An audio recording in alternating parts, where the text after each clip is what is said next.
Thanks for jumping on, William. Really nice to meet you. Way of kicking off, what we normally do is get each of our guests to share a bit about their background and what you studied and what got you into the role you're in today. So I studied a Bachelor of Arts, firstly with majors in politics and communications. And then because I, wanted a job, I had to do a second degree. So one of my very close friends wanted to do the JD at Melbourne. And he said, study with me, take the entrance exam or the LSAT, which they no longer have for Melbourne Law. And I thought, yeah, why not? So I did it on a whim. I did pretty well and thought, okay, maybe this law thing could be for me. So 3 years and a lot of time, effort, and debt later, I graduated with a JD from Melbourne. Even while I was studying, I wasn't particularly convinced with going into law as practice. I was open to it, but I wasn't dead set on working at a commercial law firm or working really in the law at all. One of my friends at the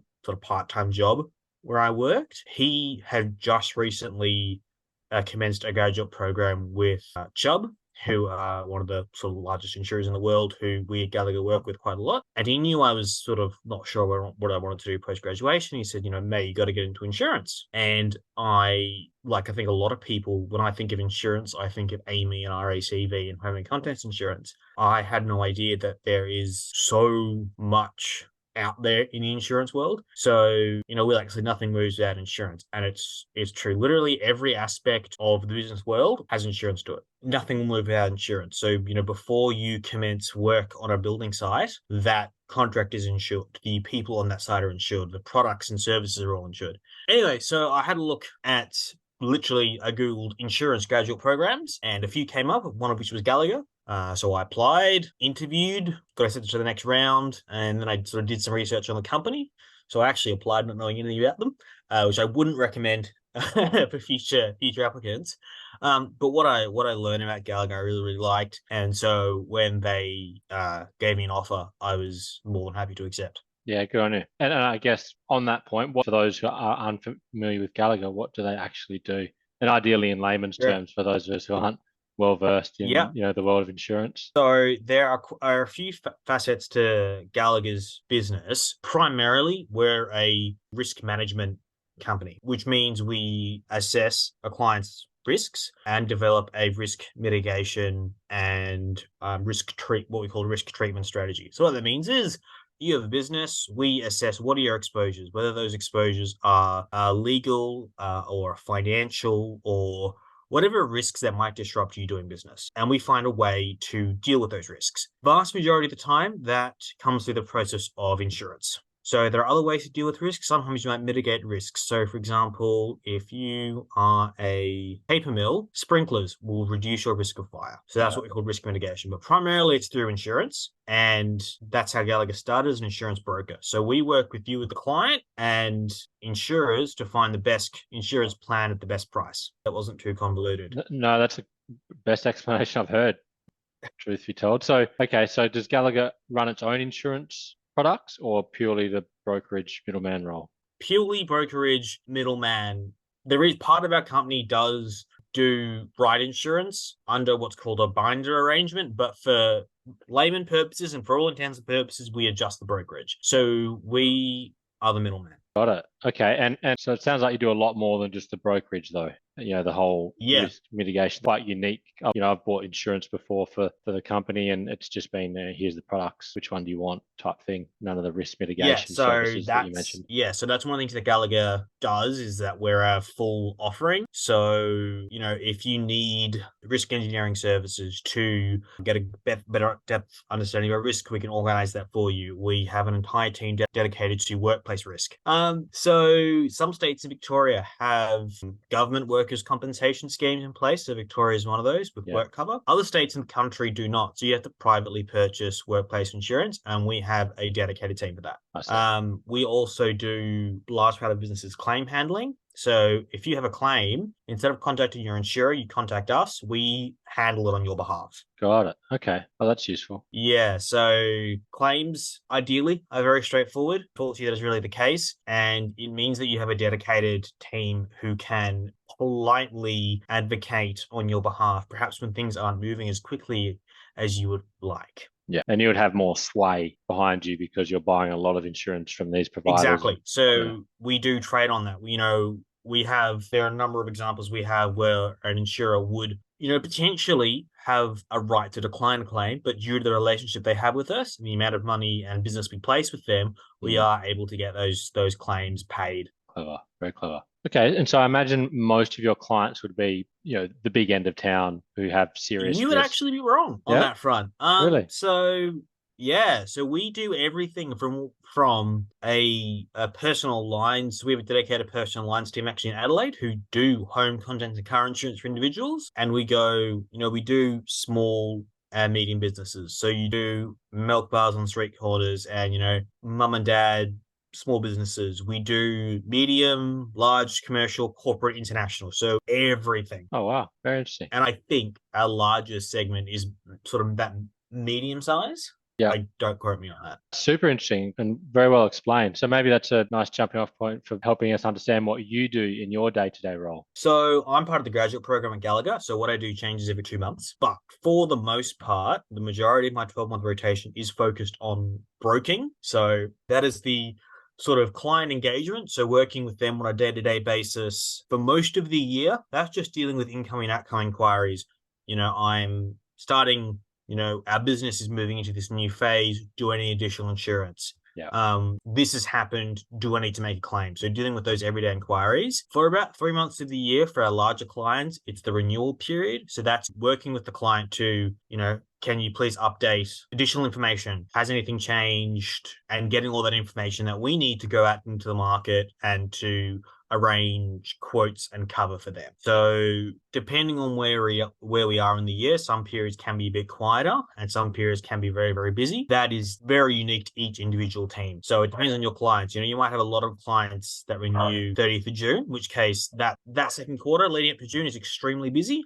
Because you might have a lot of big clients renewing then. And, the first part, as I said, is gathering information from clients, financials, personnel, upcoming projects, etc. And the second part is taking that into the market and getting the best terms from insurers. So to cover the client needs at the best possible price. And on that second bit about taking it to market, do you have a provider list that you stick to, or will you go out? We have a provider list. There's about 300 providers on it. Right. So it's pretty broad. Yeah. So that's how many we're approved to work with in Australia. But, we know just based on our own experience and knowledge that there are only certain insurers to go for certain things. So I know if I'm trying to get, let's say, insurance for a nightclub is actually a really difficult one to place. I know there are only a certain number of insurers in Australia who I can go to get insurance for that. Yeah, I see. And I can say these guys are going to be too expensive, not even going to bother. These guys, their cover is crap, I'm not even going to bother. And then you can narrow before you even go and get prices. You can narrow it down to half a dozen. Yeah. Well, that's good. The 300 is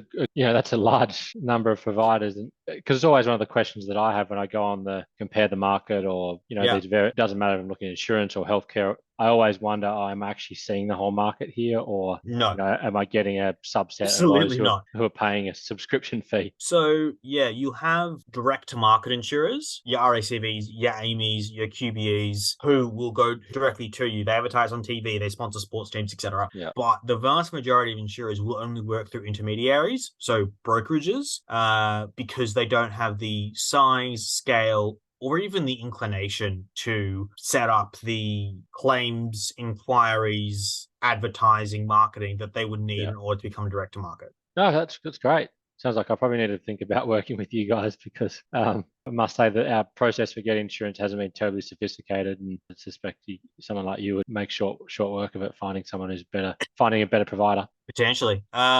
It is not something I would have seen myself doing 2 years ago, because I had no idea this job existed. Now that I am there, I absolutely love it. Yeah. So I am very thankful to my friend who told me you have to go into insurance. Yeah. Yeah. So let's go back to that, because that sounds like a funny conversation. Other than insurance being ubiquitous and making the world go round, there must have been something there that kind of. How did he sell it to me? Yeah, exactly. I don't know if you want to cut this bit out, but we're having a few beers, and he said the hours are good. You never work overtime. You get a lot of free lunches. The pay is great. They're always desperate for staff. There's nothing to lose. And look, that was for someone who didn't know what they wanted to do. That was enough. Now, I have been extremely lucky. It turns out that while all those things are true, I also find the work incredibly interesting and rewarding. Yeah. Yeah, I can tell by the way you speak about it. It's it is it sounds like an interesting field to be in, and at the end of the day, like you said, business risk. You have to understand the business first before you can make a call on the risk and the Absolutely, best which provider. is So one of the best things because I was always interested perhaps in going into consultancy.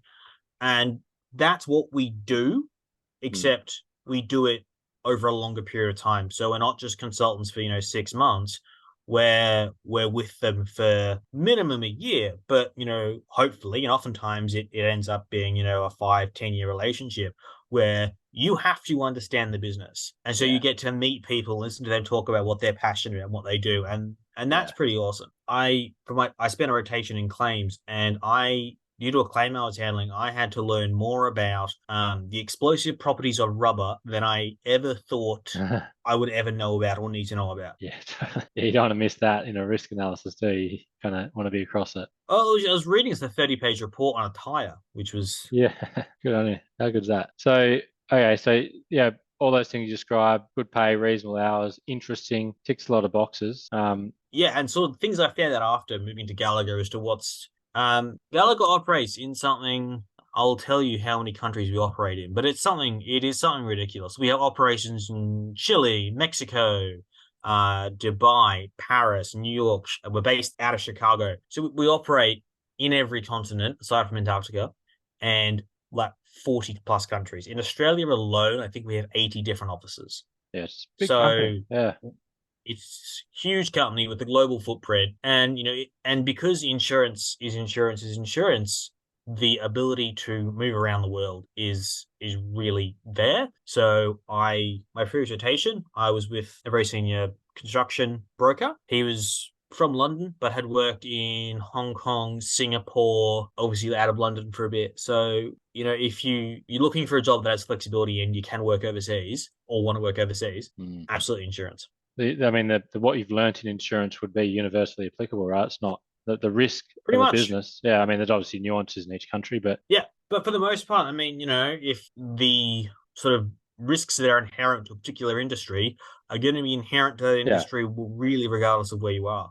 yeah, it's not like law, which you studied, for example, where you've got different legal systems and Yeah, different cases, different precedents, and you kind of have to absolutely. start your training It's a from lot more scratch. transferable. Yeah, your knowledge will transfer nicely. Mm. Brilliant. So, for those students who've listened so far and found it interesting, let's talk through your application process so that, hopefully we can give listeners a bit of an understanding of what they might expect. Hmm. Do you recall how the application process looked? I think so, for the most part. Applied. It was an online application. Answer a few questions. What I studied, what was my work experience, and then sort of resume and cover letter. I cannot remember if there was any form of online testing or not, and it may very well have changed since I applied. And then there was, I believe, 3 rounds of interviews. And anything you remember about those interviews, the questions that were asked, anything that was difficult? It was very casual, Yeah. which was great. All conducted over Zoom, because I'm based in Melbourne, but a head office is based in Sydney. So all conducted over Zoom, and they were really nice people. And they were very open to the fact that both myself and I think almost everyone else who would have applied had very little understanding of insurance, and they understood that and were okay with that. That if you're interviewing 20 somethings for a job, they're not going to know even what an insurance broker does. So I think that was really the key thing for me. Their expectations of what they wanted were really realistic. I know when I was applying for jobs, there's a joke that goes around that says, wanted 25-year-old Yeah. for a job, salary of 80,000, must have 15 years work experience. Yeah. Um, Whereas Gallagher were really one open to hiring the right person, regardless of what that person had in terms of experience or qualifications, which I think is the other really important thing about insurance. There is, and again, please don't quote me, in Australia at the moment, I think one risk management course Oh, wow. that you can do. Yeah. So if you don't have a uni degree, or regardless of what uni degree you have, you could go and work in insurance. So of the graduates that I work with, I have a law degree and an arts degree. A couple have business degrees. One is an arts degree, majors in ancient history. One is a former music teacher. So it is the skills that you need to be a good broker and to work and to do well in insurance are not things that come on a piece of paper. They're people skills, they're problem solving, analytical skills. So they're things that really you can learn. Yeah, it's a good point. Well said. And it's just about, it's sort of it's attitude and personality that matter more. Everything else we can teach. No, that's fantastic. There's a lot of it has to be learnt on the job. There's no, like you said, there's no course for it. There's no Absolutely has to be qualification. learned on the job. Yeah, brilliant. Do you remember any tricky interviews, any curveball questions that came at you during the interview process? I mean, look, I can't remember verbatim, but I just remember from the whole, like when I was interviewing for various jobs, I mean, you'd always get the same sort of curveballs of, what aren't you good at? What's your greatest fear? What's a time you've had to overcome a challenge and those sort of things, which I wouldn't say they were necessarily curveballs. I mean, I always found them annoying questions to answer, but they weren't necessarily difficult. Yeah. And what would you say was the hardest part of the application process overall? So you mentioned there was an online form. You don't record if there was testing, then there was interviews. None of it really. Actually, I had to download Adobe Pro in order to sign the contract. That was probably the hardest part, honestly. Yeah. Like it was really, really easy. Oh, good. Good to hear. Because I have, and to anyone applying to jobs, I feel your pain. I remember there was some where you'd have to enter in the scores you received for each subject you did at uni. Yep. And if you're like me and did 2 degrees, you were entering individual scores for like 48 subjects. And it's like, it's on there. You have my transcript. Anyway, it was really easy compared to a lot of other jobs. So, the online application it might take half an hour. Yeah. An hour if you mock up tailor your cover letter. Totally. Anyone who doesn't know what they want to do and kind of likes the idea of working in sort of the financial service / corporate space, try whether it's a broker or an insurer, give it a go. Honestly, yeah. It ticks a lot of boxes that I wouldn't have appreciated having not thought about this before. You've raised some good points. And it's also a really small industry. Yeah. So everyone knows everyone, which is kind of cool, honestly. So like I've been to events at hosted by Chubb where I'm texting my mate there and he's on the floor above me, working and not enjoying their hospitality. But it is that really fun environment where, even if you move companies, you'll still talk to and possibly work with the people who are in your old team. So that's also quite cool. No, it's a nice thing about being a smaller community around it. You get to actually know people. Okay. And do you have a sense of what made you stand out? So it sounds like you were did really well in the application process, didn't find it difficult, but there's obviously something about your application that made it easy and made you stand out. I'm truly stabbing in the dark here. Look, I think having a law degree did help because even though you really don't have to be a lawyer to work in insurance, it's contract law. Insurance is a contract. Yeah. And so an understanding of that helped, particularly when I was in claims, because claims is very law heavy. And if there are people with law degrees who may not want to go work for a large law firm but want to still use their law skills, there's a huge demand for claims personnel, and if you're having a law background, really helps. And also, like the law degree, regardless of the legal knowledge I have, it teaches analytical thinking, problem solving, all things which are really, really useful to a broker. Hopefully that's what came across in my interview. Aside from that, I don't know, my wonderful personality, I guess, might have helped. You did mention people skills alongside the problem solving analytical. So, I mean, do you spend a lot of your day speaking to clients? Speaking to clients, speaking to insurers, speaking to co-workers. It's a lot of time talking to people, both on the phone, virtually, via email, going out and seeing them in person. So there's a lot of, if you don't love dealing with people, maybe not the job for you, but if you don't mind people, absolutely. Brilliant. And that's a nice segue into speaking more about the specifics of the job. So is yours a remote role? You mentioned you're in Melbourne, but the head office is in Sydney? Well, no, I am in person most of the time. Got it. Head office is in Sydney, but like you have an office in Melbourne. We have like a quite large office in Melbourne. We're right near the MCG, very convenient. And then we got like we got large offices in all the capital cities, and like I said, I think we have about 80 offices across the country. Got it. Yeah, so there is a bit of flexibility with sort of work from home options, but for the most part, I am in office. But even then, there might be days where we have to go out and see client at their place of work, or they come to us, or yeah. So what my day looks like, it depends really. So there will be set things that have to happen. There will be meetings that are booked in that I have to attend. Um, and then there'll be sort of dealing with emails that come through, and you've got your deadlines of, I need this documentation by this date, I need this thing by this date. So it'll be reviewing, sending emails, and also working, just what sort of usual work. And then there's the probably 50% of the day I don't know what it's going to look like coming in. It's the email from a client saying, hey, this has happened, or my boss coming up to me and saying, hey, this has happened, can we fix this?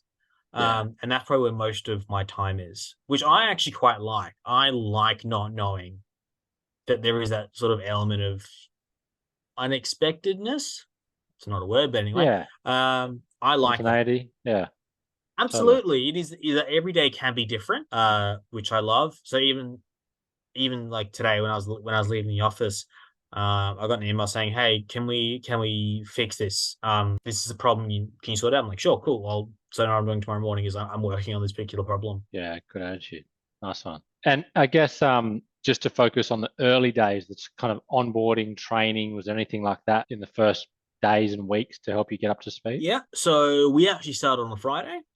Came into the office, met the HR person there, got our laptops, and then Monday morning we were on a flight to Sydney. Wow. So every new Gallagher employee goes to something called GEO, or the Gallagher Employee Onboarding. I think it's what it stands for. Where you go to Sydney, spend 2 days in Sydney, and it's a meet and greet with. So we had Sarah Lyons, who's our chief executive. She was there. You have head of HR, head of various departments, and people on the senior exec, and they talk to you about Gallagher and Gallagher in Australia. Yeah. And yeah, it's a great introduction to the company, but also a really good introduction to insurance in general, because this is like literally day 2 for us. So look, to be honest, it was overwhelming, but it was a great experience, and like it was also cool for the grads because it was a bonding experience for us. We all flew up together. We were all in the same hotel, and it was nice to sort of get to know those people in a more personal light. So yeah, Gallagher does that once a quarter. So everyone who's joined in the last 3 months will go to Geo, from all across the country. So they usually have, like at least 100 people there. Oh, wow. Yeah, that's a great way to kick things off, isn't it? Straight in the deep end.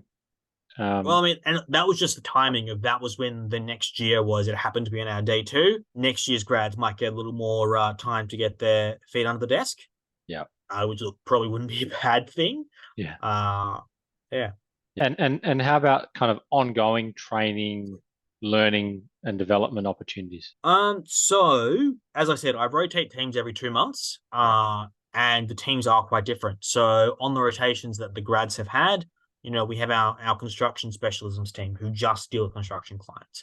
We have our claims team who just do claims. We have our workplace risk team who do still workplace risk. We have our team who just does like smaller to medium clients. And so there is a lot of ongoing training, and they're exposed to a whole lot of different areas.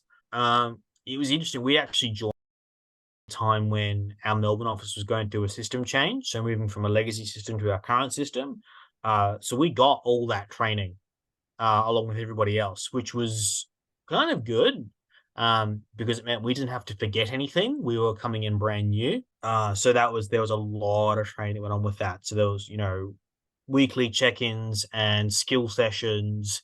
Gallagher has a huge library of resources available for employees to look at. Anything from how to from a processing systems perspective, all the way to applications for artificial intelligence in the construction industry. So literally, it's a huge suite of resources that you can go and have a look at. Which makes sense because, I mean, again, it's the type of role that is better learned on the job. Like, it's not like you can absolutely. You get a client from the nightclub industry, and it's not like you should have memorized the the risk conditions from a textbook years earlier, it's like, Oh, well, I'll go absolutely look it not. up. And I'm comfortable with learning it on Go the look it spot. up. Yeah, Go call someone in a different team who's worked on a few nightclubs and say, hey, yeah, what? Talk to me about this. yeah. Which is what makes it interesting. Every new client is an opportunity to learn a new industry. Yeah, you learn a lot about Yeah, everything. yeah. And while we're on the topic of learning and development, do you have a sense of what career progression looks like if you stay on the current path, if there is such a thing? So next year I become an account executive. So I go into one of the teams at Gallagher at a particular level, and I'll be sort of depending. And again, each team's unique. So all the like structures and titles and everything is very generic. Each team is unique. So I could go into a team of 3 people, in which case we all work on every client together. I could go into a team of 12 people where some people might have their own clients, larger clients everyone might work on. So it is very dynamic and unique to the team. But I'll be pretty much doing a similar thing to what I'm doing now, except sort of less supervision, more responsibility, and obviously no rotations. Got it. So it goes grad program and then straight to account executive is the next level up, or is there? Yes. Yeah. Yeah. I mean, I could also opt to go down the claims route, in which case I'd go on to be a claims handler at Gallagher, and that's a separate thing altogether. But But you're again, currently thinking the account executive path. yeah. It Yeah. should also be noted that you're never locked in. So Yeah. I could be an account executive and then decide, actually, I don't like this. I want to have a go at claims handling. I could also decide after a couple of years as an account exec, I want to do something different. I can go work for an insurer as an underwriter. So there is a lot of crisscrossing between brokers and underwriters because, Definitely. again, all transferable skills. Oh, absolutely. Okay. So account executive, more responsibility, kind of owning the relationship Yep. with key clients, I imagine. Yep. Um, Absolutely. is there a step beyond that career progression wise that you could be aiming for? There is, but again, it's not fixed. Like Yeah, there's not like levels to it in the yeah, way that you might have as at a law firm, it's pretty much grad, junior associate, senior associate, um, partner, equity partner, boss. Like there isn't that same ladder. So yeah, after account exec, you might become a account manager or a team leader or a practice leader, and then that's when you start getting titles like head of such and such. to take on responsibility for entire functions or entire Yeah, so it industries or is that. Yeah, so that ongoing progression probably is less formal and structured than in a lot of industries. That is just the way Gallagher works. I cannot speak for our competitors. yeah, of It course. may be Yeah, very different. yeah, The other yeah, thing that I neglected to mention when we were talking about learning and development, which was a large oversight, is that Gallagher put me through the what's called Tier 1 and Tier 2 qualifications. So there is a body called ANZIF, which is the Australia and New Zealand Insurance something something. yeah, And they're basically they're a body of they provide training and education and qualifications to insurance industry professionals. So tier 1 and tier 2 are recognized by the government as qualifications you need to be a broker or an underwriter. yeah. And Gallagher put you through that. Very nice. So again, it's giving you a lot of optionality career wise, Yeah, even if not absolutely. necessarily within Gallagher. You got the Yep. qualification, you know a bunch of people in the industry, and Yep. you've got So, I transferable can go, skills. obviously, I would never go work for another broker, but I could work for an underwriter. I could work for large corporations. So your BHPs, your Rio Tintos will have Yeah, in-house insurance managers. very interesting. Yeah, a lot of optionality. I hadn't thought of that. Huge amount of option, and that aside from the ability to work overseas and transferable skills, the optionality is probably the biggest thing that I think insurance has going for it that a Yeah. lot of other industries can't speak for. No, I agree. Because I mean, the optionality was, well, yeah, I originally as a student went into management consulting and it was the optionality was the mm, primary appeal there. I just I didn't realize insurance existed. It just wasn't on my yeah. radar. My big criticism of insurance is they do a terrible job of advertising themselves. Yeah, it's not well known. I mean, this is great. This interview is fantastic because this is the sort of thing that every student who's thinking about applying in insurance should listen to so that I you, would question that and say I don't think there's a single student interested in applying to insurance because they don't know about it. yeah, that's that's a more and accurate and way of that, putting that's it. kind of my point. If you talk to anyone in insurance, the terrible running joke is that every single person will say, "I fell into Yeah, insurance. No yeah, one grew up wanting to do it. No one voluntarily applied." someone's dad worked there, so they started working there, or Yeah. someone's friend told them to. Yeah. Everyone has a story like that because they Yeah. don't do a great, and it's not because they don't do a great job of advertising it. No, it's a good point. It's a good point. And you've got strong competition. You're kind of competing with the consultants and the banks and the other professional services firms who spend a lot of money. And We absolutely are. But I mean, I think insurance is a pretty competitive offer when it comes down to it, in terms of, well, we don't require you to have an MBA from wherever. We don't require you to have a law degree, and the pay is comparable and the hours are better. Let's spend a bit of time on that work-life balance point, because you raised that Yeah, early on as sure. a compelling argument for looking at the insurance industry for a Mm-hmm. career. So again, let's assume the average listener, a student on campus, has never been or spent too much time in the workplace. They don't know what normal Yep, is in the context of work-life balance. Like, sure. maybe you can talk us through what does a typical work week look like for you? And So my working hours are 8:30 to 5 Monday to Friday. Those are my working hours. And I have an hour built in for lunch. So 7.5 hours a day. It is very flexible. If I need to leave early for a doctor's appointment, or I need to start late for a doctor's appointment, or I don't have kids, but a number of my colleagues obviously do. And so they'll, leave at 3, pick up the kids from school, and then jump back online working remotely from home. yeah, yeah, Um, and that is something that, again, Gallagher is really great at. They really recognize that being flexible with those hours enables them to attract better people and keep better people. And it is when the job can be done remotely, and when it can be done flexibly, that is a word, then why not have that capability? yeah, And look, it is a two-way street. There are, during busy periods and when you have to hit deadlines, you may have to start earlier or finish earlier, or finish later. That comes with the territory. And the days where it's less busy, you might knock off at 4 on a Friday and have an early finish. yeah, So it is flexible. And I know from my friends in other industries that is not the case everywhere. I also yes, know from what I read in the newspaper that a number of companies are trying to bring back what I would consider an outdated and old school way of thinking and working, which is everyone in the office 9 to 5, Monday to Friday. Yeah, I think that is sort of outdated and outmoded, particularly when the job can be done more flexibly. Just to give you an example, so we do a lot of work. The insurance industry globally is headquartered in London, so we do a lot of work with London. That means you will have meetings at 7 p.m. or 7 a.m. If you have a global client, you might have to have meetings in the middle of the night. You take that on board, for a couple of times a month, a few months of the year. And the company understands that. And so, when you do have to take some personal time or finish early or start late, that's totally fine and acceptable, because that flexibility does work both ways. And just for comparison, so you do have crunch times. There are periods where you need to. Yeah, sure. How often does that happen? Do you have a sense for the Look, regularity? not to be honest, not that often. Yeah. Most of the time, it's pretty well balanced.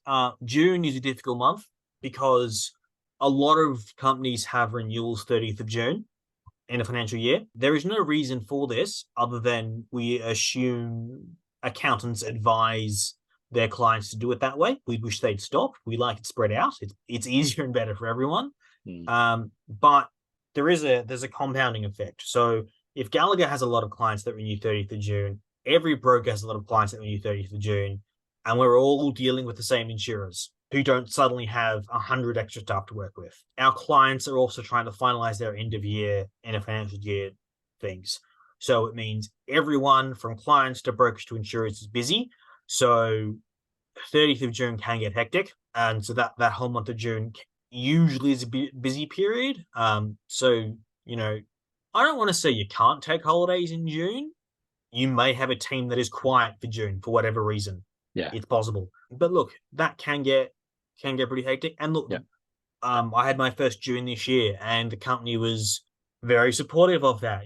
We had like free coffee vouchers. We had lunches every week to sort of keep up morale and things like that. So even during those busy periods, which can get stressful, the company sort of did go out of their way to try and support us. That's good to hear.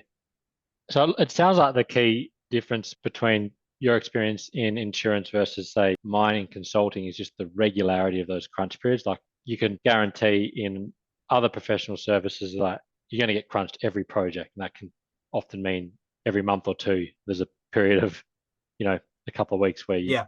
not really getting home to sleep a terrible lot. Whereas Yeah. yours, you do have busy periods. You're being upfront about You will that. know them. Yeah, and you can kind of plan around it in advance. And Yeah. So you can pretty much like lay out your 12-month calendar and say, cool, I have this many clients renewing here, here, here, and here. So I know my busy periods are going to be X, Y, and Z. yeah, And you'll know that a year out. yeah, that's great for work-life balance. You can kind of plan around it. Absolutely, it is. It is frustrating when everyone takes leave in the first 2 weeks of July, and you're one of the poor fools who didn't take leave in July, which means you're doing everything. But that's fine. I will know for next year. Yeah, yeah, fun and games, eh? No, that's Mm. good.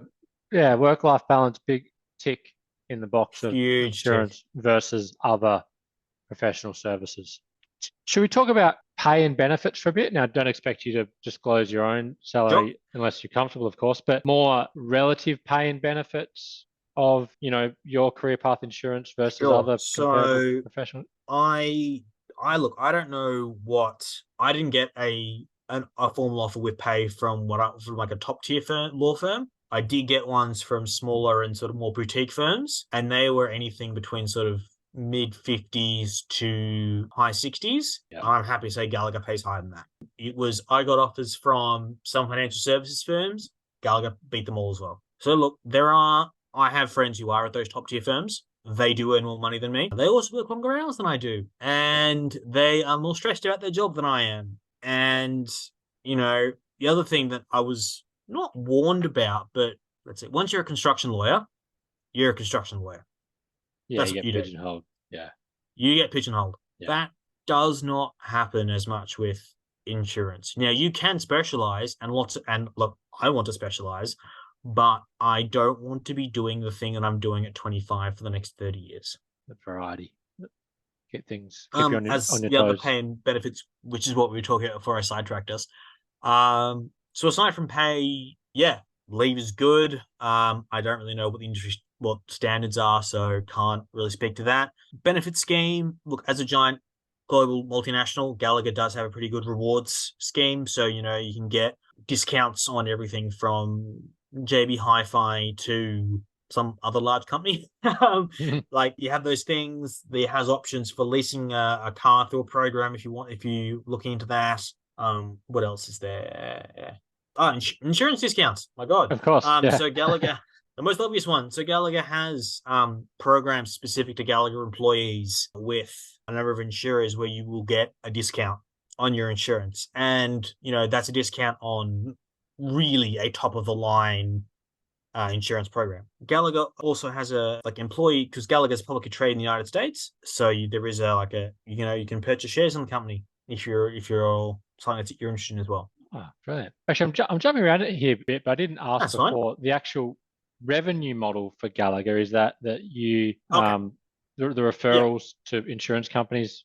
So there's 3 ways primarily. One is commission on policies. So basically, we are compensated by the insurer. So we'll take a cut of the premium as basically where their feeder. We provide them the clients by placing the policy with them. So we take income for that.